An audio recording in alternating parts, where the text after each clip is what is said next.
Secara khusus teman-teman, dalam statementnya tadi Bapak Presiden menyampaikan 3 pesan utama. Pesan yang pertama adalah mengenai pentingnya penguatan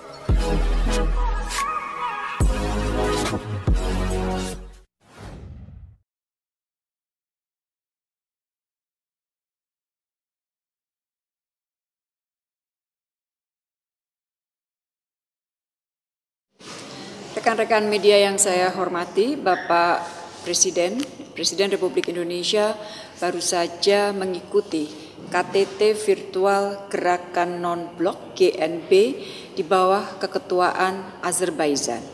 KTT ini mengangkat tema United Against COVID-19 dan diikuti oleh 39 negara GNB. KTT juga diikuti oleh Sekjen PBB, Presiden SMU Sidang Umum PBB ke-74, Dirjen WHO, dan juga Chairperson dari African Union Commission. Indonesia menilai pentingnya penyelenggaraan KTT ini untuk membahas secara khusus tantangan yang dihadapi bersama oleh negara-negara GNB untuk memerangi COVID-19. Negara-negara GNB yang mayoritas anggotanya adalah negara berkembang paling merasakan dampak dari COVID-19 ini. Dan selain itu, pelaksanaan KTT ini juga bertepatan dengan momentum peringatan 65 tahun Dasasila Bandung yang merupakan hasil Konferensi Asia Afrika dan turut menjadi cikal bakal dari gerakan non-blok ini. Dan rekan-rekan wartawan tentunya tahu bahwa saat didirikan 59 tahun yang lalu, GNB diharapkan menjadi wadah perjuangan melawan musuh bersama, yaitu imperialisme, kolonialisme, dan segala bentuknya. Indonesia merupakan salah satu pendiri gerakan non-blok. Saat ini COVID-19 menjadi musuh bersama quote-unquote negara-negara di seluruh dunia, termasuk negara-negara non-blok. Jumlah kasus dan kematian akibat COVID-19 masih terus menunjukkan peningkatan di sebagian besar negara berkembang yang hampir seluruhnya merupakan negara anggota GNB, mulai dari Asia, Afrika, hingga Amerika Tengah dan Amerika Latin. Dalam pertemuan tadi, Sekjen PBB melalui pesan videonya menyampaikan atau menekankan mengenai masalah solidaritas dan kerjasama untuk menangani COVID-19 dengan 3 prioritas, yaitu mengakhiri COVID-19, kemudian menangani dampak sosial ekonominya, dan yang ketiga pada saat recovery mengingatkan jangan sampai ada satupun orang yang tertinggal atau no one left behind.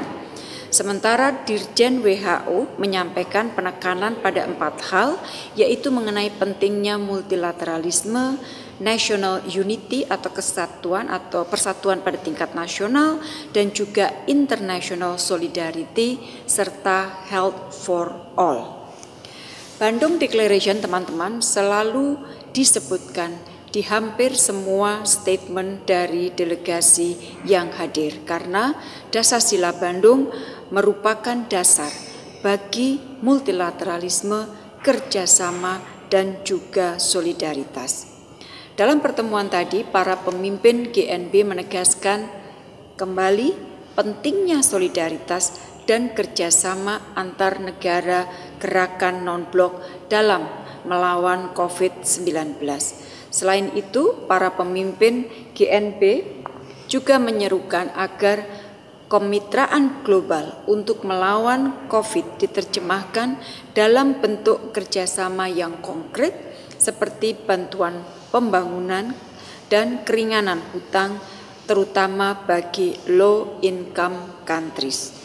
Secara khusus teman-teman, dalam statementnya tadi Bapak Presiden menyampaikan 3 pesan utama. Pesan yang pertama adalah mengenai pentingnya penguatan solidaritas politik antar negara GNP. Beliau mengingatkan pentingnya kita memfokuskan energi dan waktu kita untuk menghadapi COVID-19. Intinya jangan sampai negara-negara GNP terjebak dalam hal-hal yang bisa mempertajam perbedaan dan melemahkan kerjasama. Pesan yang kedua yang disampaikan Presiden Republik Indonesia yaitu agar solidaritas politik ini perlu diterjemahkan menjadi kerjasama yang konkret. Prioritas negara berkembang saat ini adalah akses yang berkeadilan dan tepat waktu terhadap obat-obatan dan vaksin COVID-19 dengan harga yang terjangkau. Perlu juga fleksibilitas di dalam penerapan rezim paten dan hak kekayaan intelektual. Itu juga ditekankan oleh Bapak Presiden. Pesan yang ketiga yang disampaikan Bapak Presiden adalah pentingnya penguatan kemitraan global bagi negara berkembang. Beliau menekankan pentingnya pemenuhan komitmen bantuan pembangunan dan kemanusiaan maupun keringanan hutang. Kewajiban pembayaran hutang negara berkembang bisa dialihkan ke pembiayaan untuk penanganan COVID-19 atau disebut debt swap for COVID-19 dari official creditors. Saya ulangi, debt swap for COVID-19 dari official creditors.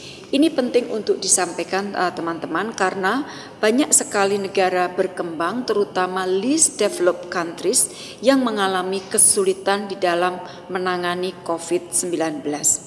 Selain 3 hal ini, Bapak Presiden juga menekankan negara berkembang perlu menjadi solusi bagi perbaikan tata kelola kesehatan global agar kita lebih siap mencegah dan menghadapi pandemi di masa yang akan datang. Teman-teman wartawan yang saya hormati, KTT ini menghasilkan sebuah deklarasi yang pesan utamanya antara lain keprihatinan terkait penyebaran dan dampak COVID-19.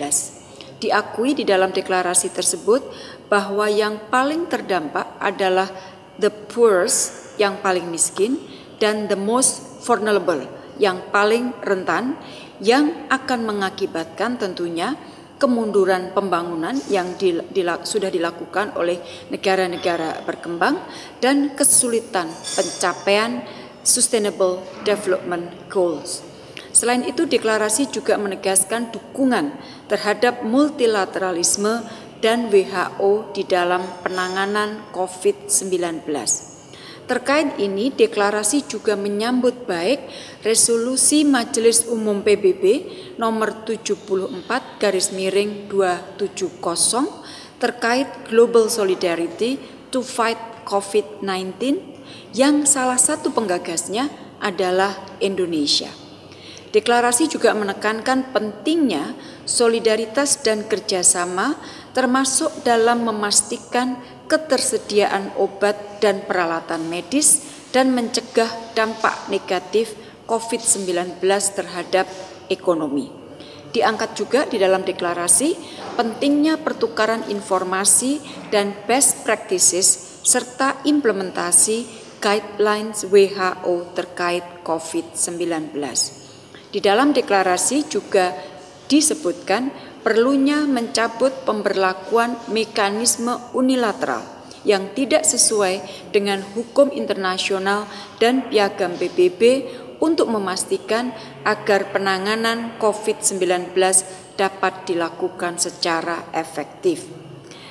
Hal lain yang ditekankan di dalam deklarasi adalah kesepakatan pembentukan gugus tugas GNP.